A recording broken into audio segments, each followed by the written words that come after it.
Hello friends, welcome everyone. आज हम लोग डिस्कस करने जा रहे हैं मॉक टू। तो वो इसको भी हम दो पार्ट में डिस्कस करेंगे। ये इसका पहला पार्ट है।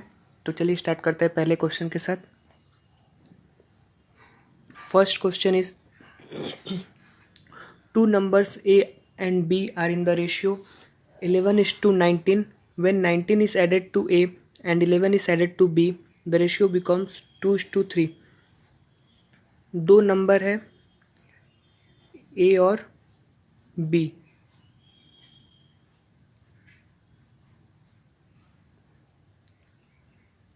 ए और बी जिनका रेशियो क्या दिया है 11:9। तो इसको क्या कर सकते हैं 11x और इसको 19x मान लिया। अब इसमें क्या बोल रहा है, इस 19 इज एडेड टू ए और 11 इज एडेड टू बी, यानी 11x में हम कितना ऐड कर दिए 19 एंड 19x में कितना ऐड कर दिया हमने 11। तो रेशियो क्या आता है 2:3। आपको फाइंड क्या करना है, find value of 20 plus B, इसकी वैल्यू फाइंड करनी है। तो यहाँ क्या हो जाएगा 19 जो 38x minus 33x that is 5x की वैल्यू क्या हो जाएगी 57 माइनस 22 35। तो x की वैल्यू क्या हो जाएगी 7। तो x की वैल्यू 7 आएगी तो b का वैल्यू क्या हो जाएगा 19 इंटू 7। 19 इंटू 7 क्या होता है 133। 133 प्लस 20 क्या हो जाएगा 153। ये हो जाएगा आपका आंसर। देखते हैं नेक्स्ट क्वेश्चन। नेक्स्ट क्वेश्चन है ratio of present age of B to A is 7:9। क्या दिया बी टू ए का रेशियो दिया है 7:9। If ratio of age of A to B, अब यहाँ पे देखिए रेशियो को ए टू बी यहाँ पे रिवर्स कर उल्टा कर दिया है। 3 years हेंस 3 साल के बाद क्या हो जाता है 24:19। तो बी और एक में क्या हो जाएगा कितने साल के बाद 3 साल के बाद रेशियो क्या हो जाता है 19:24, क्योंकि यहाँ पे ए टू बी दिया हुआ है। तो ए का क्या है 24, बी का 19। अब यहाँ पे डिफरेंस कितने साल का हो रहा है 2 year का, और यहाँ पे डिफरेंस कितना है 5। तो इसको सेम बनाने के लिए क्या करेंगे हम इसमें 5 से मल्टीप्लाई कर देंगे और इसमें 2 से। तो क्या आ जाएगा 7 5 जा 35 और 9 5 जा 45।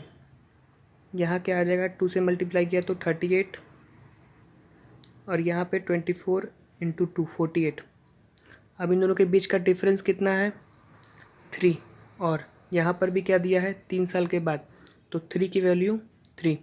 तो आपको क्या पूछा है find sum of their ages 11 year hence 11 साल के बाद। तो अभी प्रेजेंट एज क्या है दोनों का कंबाइन किया 35 प्लस 45। 35 प्लस 45 कितना हो जाएगा 45 प्लस 5 50 और 30 80। 80 और दोनों में अगर हम 11 year ऐड करेंगे दोनों का 11 साल के बाद, तो दोनों में 11 साल बढ़ेगा तो 22 ऐड कर देंगे तो ये क्या आ जाएगा 102। अब देखते हैं नेक्स्ट क्वेश्चन। नेक्स्ट क्वेश्चन है cost of ploughing a square field is ₹25 per square metre and total cost is 90,000।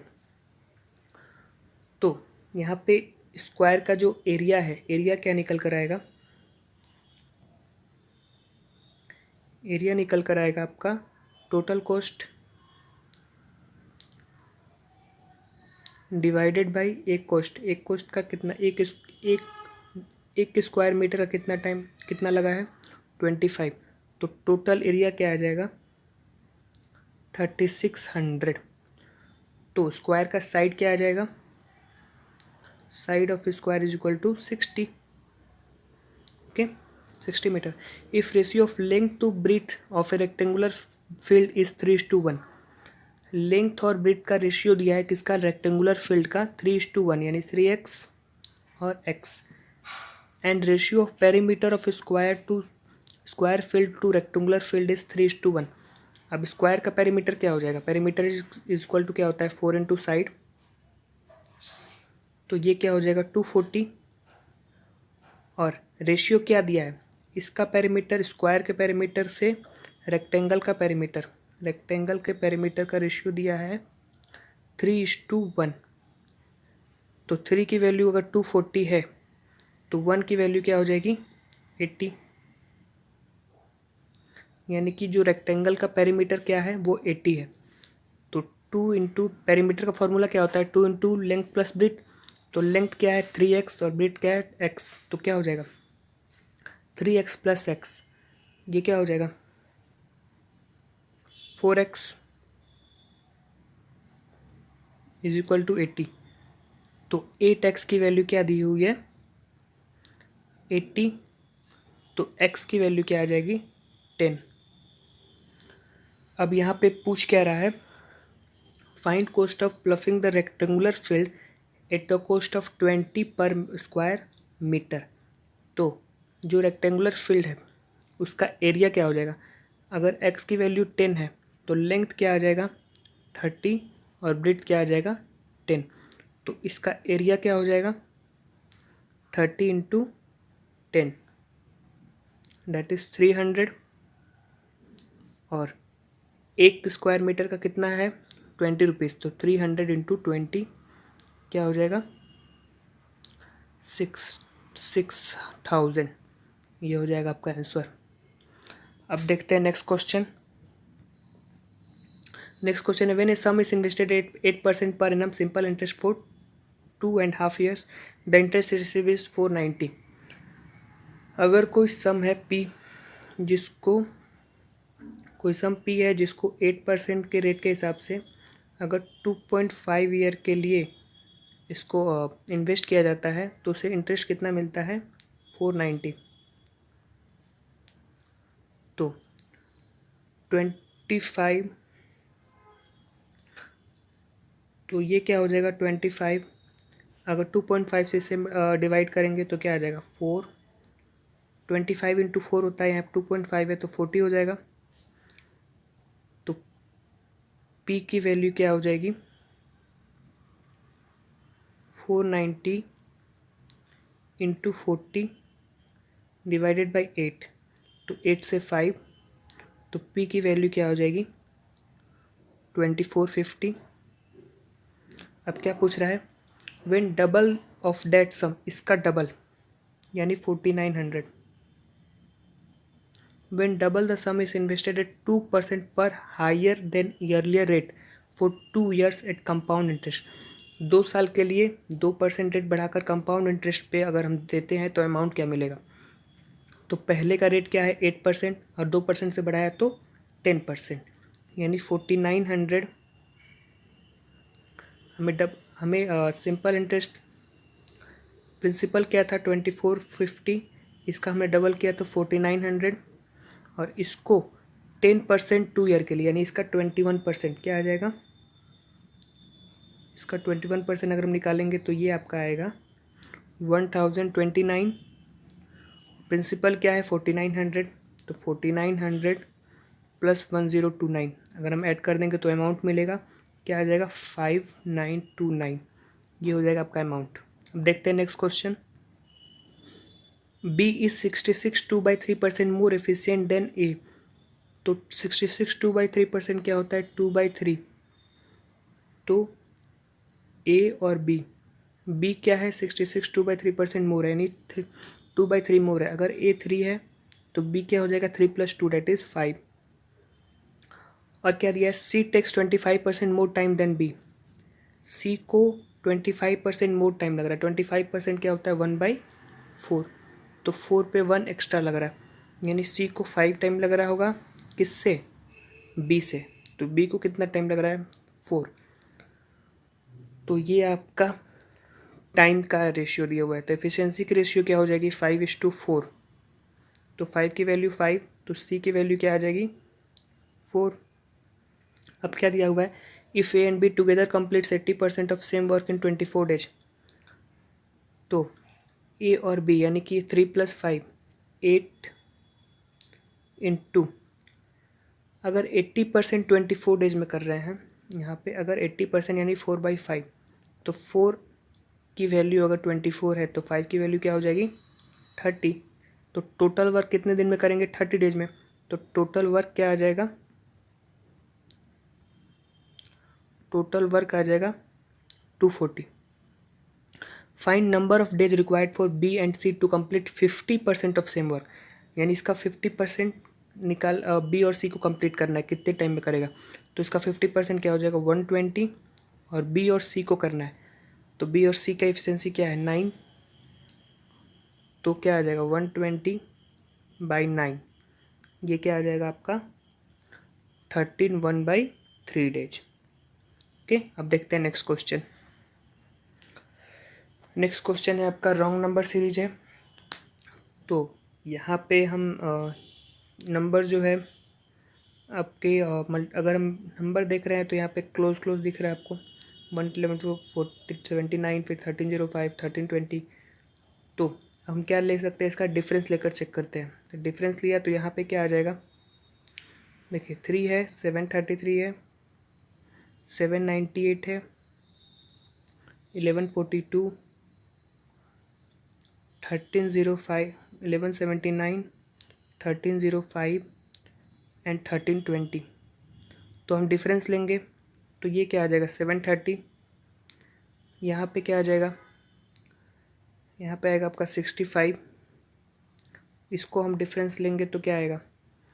142 and 2, 8 3 11, 344। यहाँ पे डिफरेंस लिया तो 9 - 2 7, 7 - 4 3। यहाँ पे डिफरेंस लिया तो 21 एंड 105, 126। और यहाँ पे डिफरेंस लिया तो 15। तो ये आपको क्या दिख रहा है? ये 9 का क्यूब प्लस 1 हो रहा। ये क्या दिख रहा? 8 का स्क्वायर प्लस 1। ये क्या है आपका? 7 का क्यूब प्लस 1। ये क्या है? 6 का स्क्वायर प्लस 1। ये क्या है? 5 का क्यूब प्लस 1। तो यहाँ क्या होना चाहिए? 4 का स्क्वायर प्लस 1। तो यहाँ पे 4 का स्क्वायर प्लस 1 क्या होता है? 17। यहाँ पे क्या दिया है? 15। तो ये वाला नंबर क्या है आपका? रॉन्ग होगा। तो अगर हम इसमें 17 ऐड करेंगे तो क्या हो जाएगा? 1322, ये हो जाएगा। तो रॉन्ग नंबर क्या है? 1320। अब देखते हैं नेक्स्ट क्वेश्चन। नेक्स्ट क्वेश्चन है 125, 145, 185, 265, 425, 785 एंड 1385। तो यहाँ पे भी हम डिफरेंस लेकर देखेंगे। डिफरेंस क्या आ रहा? 20, यहाँ पे 40, यहाँ पे कितना डिफरेंस आ रहा? वह 18 और 8 80, यहाँ पे 24 26 42 16 160। यहाँ क्या आ रहा? तो ये दिख रहा है आपका, इसका डबल है, ये इसका डबल, ये इसका डबल। तो यहाँ पे इसका डबल होना चाहिए, 320 होना चाहिए। तो 320 अगर हम इसमें ऐड करेंगे तो क्या आना चाहिए? 745। और यहाँ क्या दिया हुआ है? 785। यानी कि ये नंबर जो है आपका रॉन्ग है। देखते हैं next question. 32.5, 225, 1125, 4500,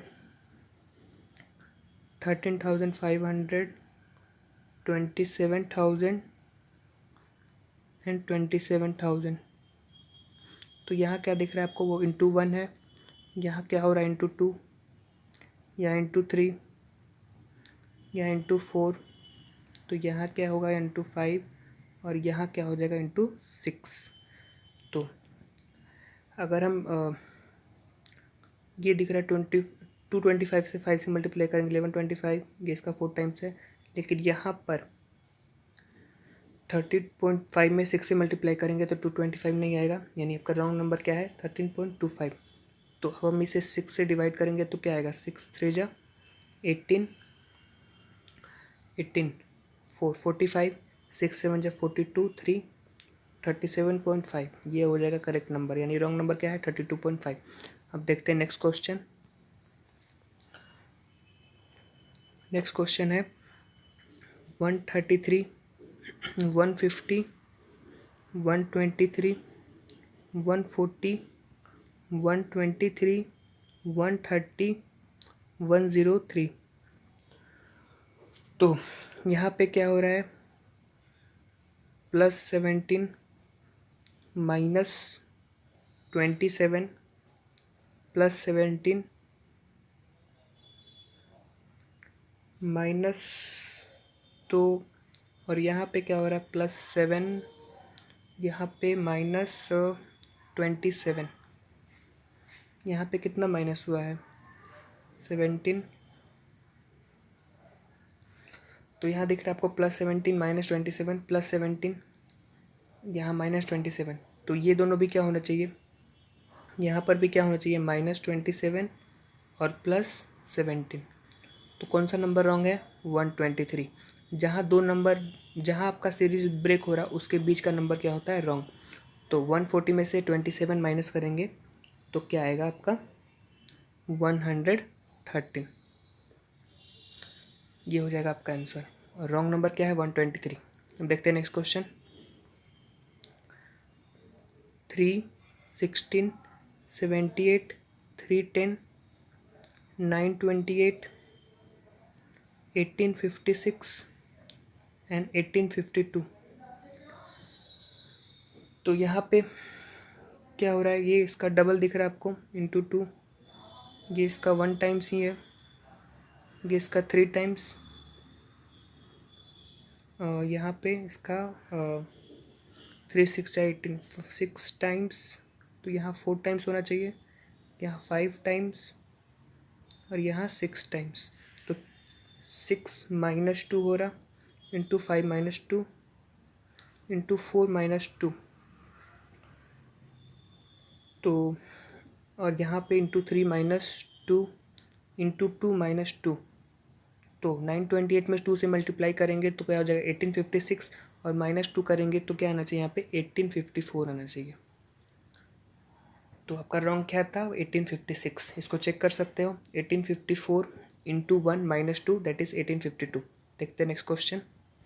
given below pie chart show percentage distribution of student who play PUBG in 5 different colleges.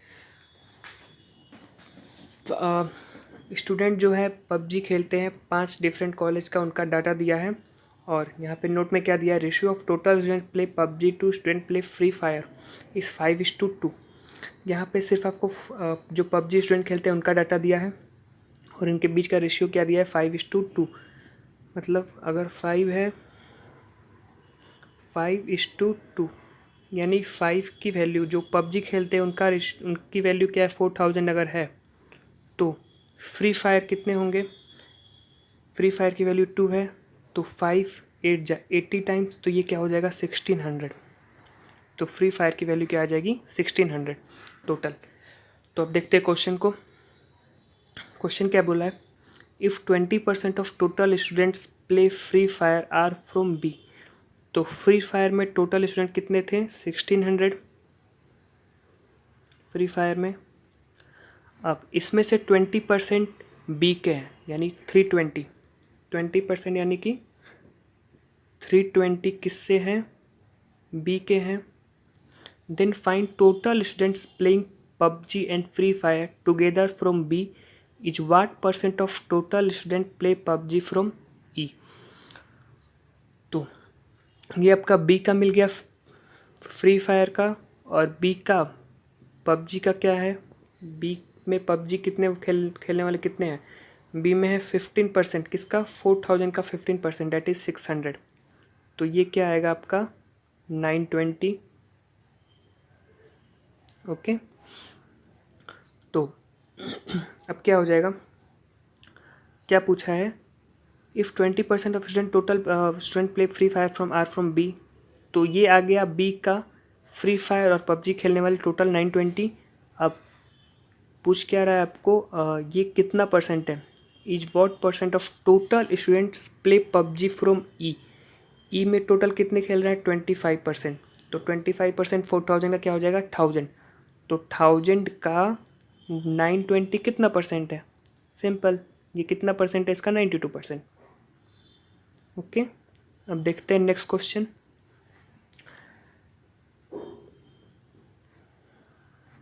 Next question है find ratio of average students play PUBG from C and D together to total students play free Fire. Average student find करना है हमें सी और D का। सी में कितने हैं 12%, सी में 12% और डी में 15%, यानी 27% 4000 का। डी में कितने हैं 28% और सी में 12%, यानी 28% प्लस 12% 40%। तो 12 प्लस 28, इसका एवरेज निकालना है ना, हमें एवरेज स्टूडेंट पता करना है, डिवाइडेड बाई 2। तो ये कितना हो जाएगा टोटल 40/2, यानी 20%। तो 4000 का 20% क्या हो जाएगा 800। किन का? सी और डी का। एवरेज पता है। अब क्या पूछा है? रेशियो पूछ रहा है to total student play free Fire. Total student Free Fire कितने खेलने वाले कितने हैं 1600। तो 800:1600, या इस रेशियो क्या हो जाएगा 1:2। देखते हैं नेक्स्ट क्वेश्चन। नेक्स्ट क्वेश्चन है if 25% of total student play free fire are from A. तो टोटल स्टूडेंट फ्री फायर में कितने हैं 1600, 25% ए के हैं, यानी कि 400 कितने हैं ए में। 1600 का 45% क्या है 400 ए में। And total 360 student did not play any game from A. और 360 स्टूडेंट ने एक भी गेम नहीं खेला है, किसका? ए का। तो टोटल स्टूडेंट्स कितने हैं ए में? तो अब ए में ये आपका फ्री फायर का आ गया 400, और 360 कोई भी गेम खेलने वाले नहीं है। और पबजी खेलने वाले कितने हो जाएंगे ए में? कितने हैं 20%। तो 4000 का 20% 800।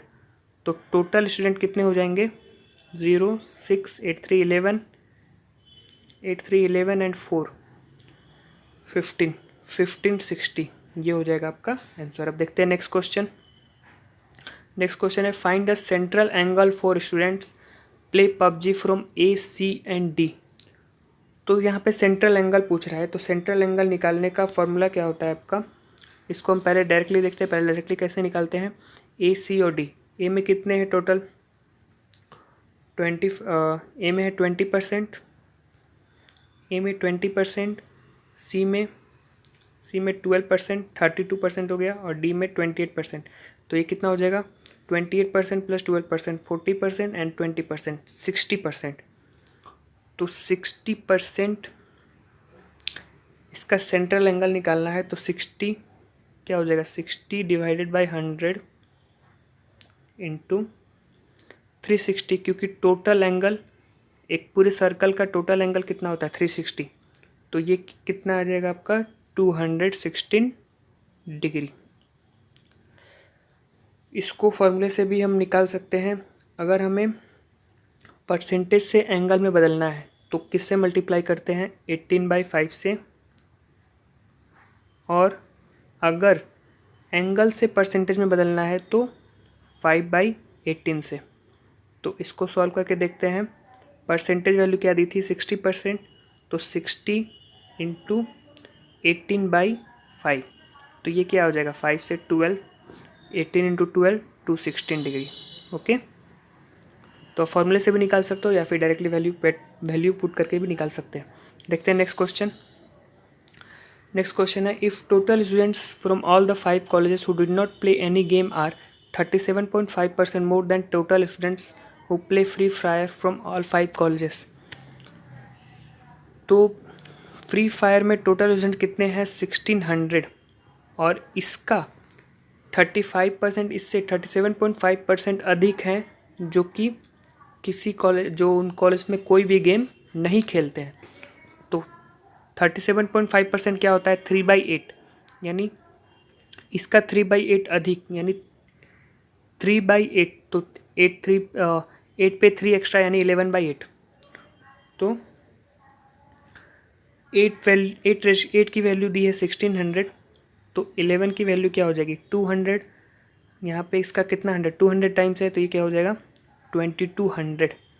तो total number of students in all 5 colleges कितने हो जाएंगे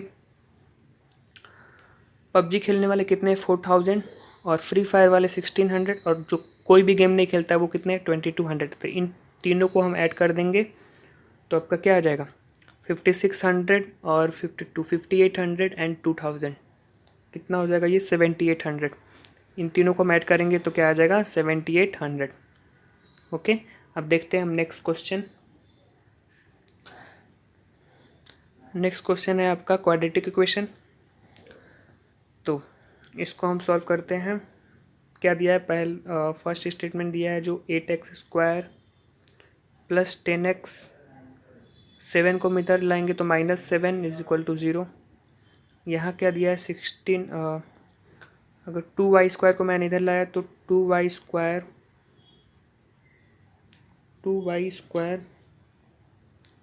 -16y -30 = 0। तो यहाँ पे आपको क्या दिख रहा है कांस्टेंट टर्म नेगेटिव दिख रहा नहीं, यहाँ पे 2y² इधर लाया तो ये प्लस का 30 होगा। ओके, तो अब इसका हम फैक्टर निकालते हैं। 8 7 जा 56, तो 56 को फैक्टराइज करेंगे और हमें लाना क्या है 10। तो क्या हो जाएगा 14 × 4, तो प्लस का 14 माइनस का 4, तो साइन चेंज हो जाएगा तो क्या हो जाएगा -14 प्लस का 4। यहाँ क्या है 2 × 30 दैट इज 60। 60 को फैक्टराइज करेंगे तो क्या आ जाएगा 10 और 6, हमें दोनों माइनस लाना है यानी कि दोनों ये क्या हो जाएगा प्लस। अब यहाँ पे हमें 2 से सब्ट्रैक्ट करना है, यहाँ पे 2 से डिवाइड करना है और यहाँ 8 से डिवाइड करना है। तो इसमें हम क्या कर सकते हैं 4 से मल्टीप्लाई कर देंगे तो ये क्या हो जाएगा प्लस का 40 और ये क्या हो जाएगा प्लस का 24। तो अब -14 से कौन बड़ा है 40 बड़ा है, यहाँ पे दिख रहा है 4, -14 और 4 है, इन दोनों से ये क्या है आपका बड़ा है। तो x is less then y। देखते हैं नेक्स्ट क्या है आपका 22 × 4 दैट इज 88 का फैक्टराइज करना है तो 19 लाना है, तो 11 और 8 माइनस है तो ये क्या हो जाएगा प्लस प्लस। और नेक्स्ट क्या है 20 × 6 दैट इज़ 120, 120 का फैक्टराइज करेंगे तो 10 × 12 माइनस है तो ये क्या हो जाएगा प्लस और प्लस। अब यहाँ पे हमें 4 से डिवाइड करना है और यहाँ पे 6 है, तो 4 और 6 का एलसीएम क्या ले सकते हैं 12। तो 12 बनाने के लिए इसमें हम क्या करेंगे 3 से मल्टीप्लाई करेंगे तो क्या हो जाएगा 33 और ये क्या हो जाएगा 24, और इसको 12 बनाने के लिए हम 2 से मल्टीप्लाई कर देंगे तो 20 और 24। तो इसमें किसकी वैल्यू अधिक है 33 24 से अधिक है और 24 से 20 क्या है कम है, यानी x इज़ ग्रेटर देन और इक्वल टू y। अब देखते हैं नेक्स्ट क्वेश्चन है आपका 12 × 18।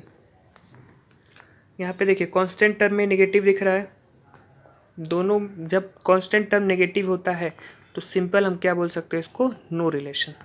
इसको सॉल्व करने की कोई ज़रूरत नहीं है, सॉल्व करके आप अपना टाइम वेस्ट करोगे, इससे अच्छा है बस आपको याद रखना है कि अगर आप दोनों स्टेटमेंट में कांस्टेंट टर्म नेगेटिव होगा तो यहाँ पे कोई रिलेशन नहीं होता है। देखते हैं हम नेक्स्ट क्वेश्चन है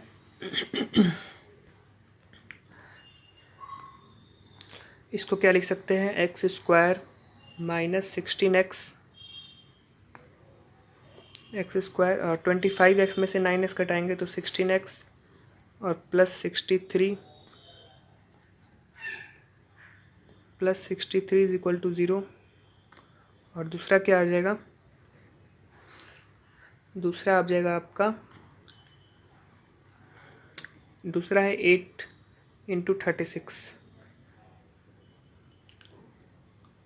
तो यहाँ पे क्या 63 को अगर हम फैक्टराइज करेंगे तो 7 × 9 माइनस में है, यहाँ माइनस का साइन है तो साइन चेंज होकर क्या हो जाएगा प्लस का, और यहाँ पे इसको हम फैक्टराइज करेंगे तो ये क्या हो जाएगा 4 × 2 और ये क्या हो जाएगा 9 × 4। तो हमें क्या लाना है 34 लाना है, तो 9 × 2 = 18 और 4 × 4 = 16। तो माइनस का 34 है, माइनस का 34, तो साइन चेंज होकर क्या हो जाएगा, प्लस का 18 और प्लस का 16। यहाँ पे हमें 8 से डिवाइड करना है, तो डिनोमिनेटर को सेम बनाने के लिए क्या कर सकते हैं, इसमें हम इस वाले स्टेटमेंट में इस वाले जो आंसर यहाँ पे जो आपको वैल्यू मिली है इसमें 8 से मल्टीप्लाई कर देते हैं। तो ये क्या हो जाएगा, 8 7 जा 56 और 9 8 जा 72। तो यहाँ पे आपको क्या दिख रहा है, x क्या है, y से बड़ा है। अब हम देखते हैं नेक्स्ट क्वेश्चन। नेक्स्ट है आपका x² - 8। 15 को फैक्टराइज करेंगे तो 3 और 5, और 30 को फैक्टराइज किया तो 6 5। माइनस में है तो साइन चेंज होकर सब प्लस में आ जाएगा। तो यहाँ पर क्या है, 3 से दोनों बड़े हैं और 5 से 6 बड़ा है और 5 इक्वल है। तो x is equal to and greater than y, x is less than and equal to y।